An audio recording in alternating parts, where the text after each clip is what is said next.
I'm Catherine O'Brien, and welcome to Stanford University. Today we'll hear from Guy Kawasaki on his new and seventh book, Rules for Revolutionaries. Guy is the CEO of Garage.com, a company that matches venture capital with startup companies, but he's probably better known as the Apple evangelist, the guy who helped launch the Macintosh computer. This is our third Stanford Executive Briefing with Guy, and you're about to see why. He is simply terrific. So no matter what your business, if you're in high tech or finance or even farming, Guy's talk is sure to set things on its ear. Here's Guy Kawasaki in Rules for Revolutionaries. And this ad is for the most anti-technology thing I could find. Okay? This is an ad for analog product. A woman is often measured by the things she cannot control. She is measured by the way her body curves or doesn't curve, by where she is flat or straight or round. She is measured by 36, 24, 36, and inches and ages and numbers, by all the outside things that don't ever add up to who she is on the inside. And so if a woman is to be measured, let her be measured by the things she can control, by who she is and who she is trying to become. Because as every woman knows, measurements are only statistics, and statistics lie. That is an ad for Nike women's aerobic shoes. Okay? Can't get much more analog than that. 2 pieces of cotton, leather, and rubber. Because Nike does not say to women, you have $125. We have 2 pieces of cotton, leather, and rubber manufactured under somewhat suspect conditions.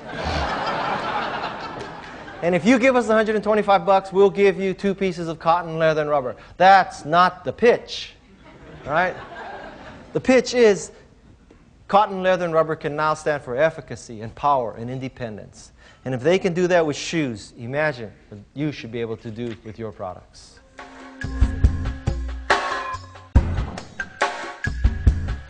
So, first thing you need to do, if you want to be a revolutionary, is you need to set your perspective right. Okay? Being a revolutionary is not about doing things 10% better, or 15% better, or 25% better. It is about jumping the curve. It is about changing the world. It is about paradigm shifts. It is big leaps. It's not about duking it out on the same curve. That's evolutionary. If you want to be a revolutionary, you need to jump to the next curve, or better still, create the next curve. Let me give you a negative example. The negative example comes from the 1800s in the northeastern part of the United States. In the 1800s, there was an ice harvesting industry. This meant that Bubba and Junior, during the winter months, would go to frozen lakes and ponds and cut blocks of ice. Their idea of innovation was a bigger, sharper saw and adding more horses to the sleigh. Unfortunately, all those ice harvesters died. They were killed by the ice factories. The ice factories froze water, any city, any time of year. Major technological breakthrough. Unfortunately, the ice factories also died. They were killed by the refrigerator companies. The refrigerator companies made the first PCs, if you will, personal chillers. Now here's the interesting story. None of the ice harvesters made the leap to become ice factories. And none of the ice factories made the leap to become refrigerator companies. And none of today's refrigerator companies are looking at biotechnology. Because most people cannot be revolutionary. They are sticking to sharper saw, freezing water faster. How many shades of taupe front panel can I offer our refrigerator in? Okay? You want to be a revolutionary, you need to jump curves. Don't duke it out on the curve you're on.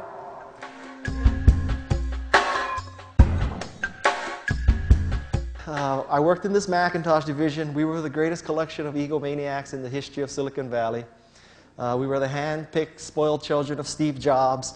We had special rules in the Mac division. We had unlimited supplies of fresh orange juice at $2 a bottle. We had massage therapists come into our cubicles on Thursdays and Fridays. We got free back rubs on Thursdays and Fridays. And unlike any other part of Apple, a Macintosh division employee could fly first class for any flight over 2 hours. My interpretation of that rule was that, the 2 hours should begin from the moment you leave your apartment. So I actually flew first class everywhere for years. Back then, there were these divisions in Apple. There was the Apple II division, which made all the money, and the Macintosh division, which spent all the money. And I don't know how it is between divisions here, but there was a great rivalry at Apple. And there was some bitterness, too, because the Apple II people were literally making the money that funded the Macintosh. And yet, the Macintosh division, we wouldn't even let people into the Macintosh division building who worked for the Apple II division. I mean, that was that much, I don't know, hostility and arrogance. So the Apple II division people came up with a great joke, which is, how many Macintosh division employees does it take to screw in a light bulb? The answer is 1. The Macintosh division employee holds up the light bulb and expects the universe to revolve around him. I'm sure there are no divisions like that at Nike, right?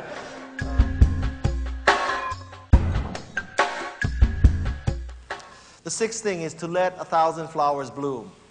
Letting 1,000 flowers bloom means often when you have a revolutionary product or service, you'll see people use your product or service in ways you did not intend. You know, one example would be if you created something to keep your skin soft and then you see people using it to repel insects. You know, that actually happened, right? With Skin So Soft, right? But when people see this, when companies see this, they often freak out.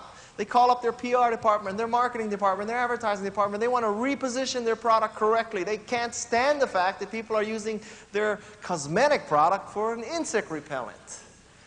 And that's very foolish. You need to go with the flow. When people pervert the use of your product, your service, or your company, that's a good thing. Because people only pervert things that they are adopting.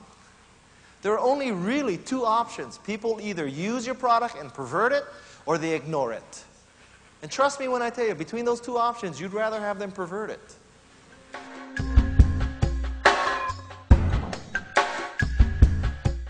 And I'm going to use a top 10 format because I'm at MIT and I know you're all quantitative, so you can subtract to figure out how many are left as I go along. So this reflects my experience both as the CEO of Garage.com, helping angel investors invest in our clients, as well as me being an angel investor 5 times. So anyway, the key application 3 years ago was, guess what? PowerPoint. Basically, if you could boot PowerPoint, you could raise $5 million. That was it. You know? Those were the great days, man. Hallelujah. I hope those days come back sometime. But now the key application is Excel. So we have gone from a world based on how can you boot PowerPoint to how can you craft a business model.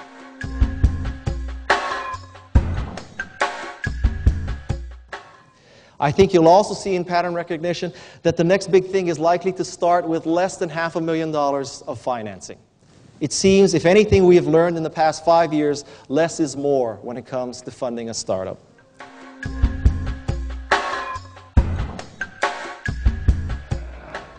So now I'm going to finish with this story. This story is called Stones, Big Stones. And this is a story that I heard at Menlo Park Presbyterian Church. And I hope it's true, but you know, as a speaker, you can never let the truth get in the way of a good story. And the way Walt Gerber told this story, it was about a Stanford professor, so I hope it's even more true. This Stanford professor had a class, and he brought the class this empty mayonnaise jar. And he stood in front of the class, and he filled it with big stones. And he held up the jar, and he said, "Okay, class, is this jar full?" And the class said, "Yes." He said, "No, it's not." And he started putting gravel. And he said, "Is this jar full now?" And the class said, "Yes." So he said, "No." He put it in sand. He held it up again. He said, "Is this jar full?" And now the class was getting it. And he said, "No." Of course, he pours in water. And so the professor asked the class, "What is the message I'm trying to communicate?" And some bright young MBA probably said, "No matter how much you have on your plate, you can always put in more." And the professor said, "No, that's not the message. The message is, if you want to put the big stones in, you have to put them in first." So hopefully today I've communicated to you the 10 big stones of creating a revolution. It's about jumping curves. It's about evolving that revolution. It's about never asking people to do something that you yourself would not do. It's the willingness and preparedness to break down barriers. It's to get evangelists, not just closed sales. It's to defy the common ways of thinking, the death magnets. It's to eat like a bird and poop like an elephant. It is to never let the bozos grind you down. Those are the big stones of creating a revolution. And I hope you take this presentation and you create your own revolution. You will find that the greatest role that life can bestow upon you is being a revolutionary and making the world a better place. Thank you very much. Thank you very much. Thank you. Thank you.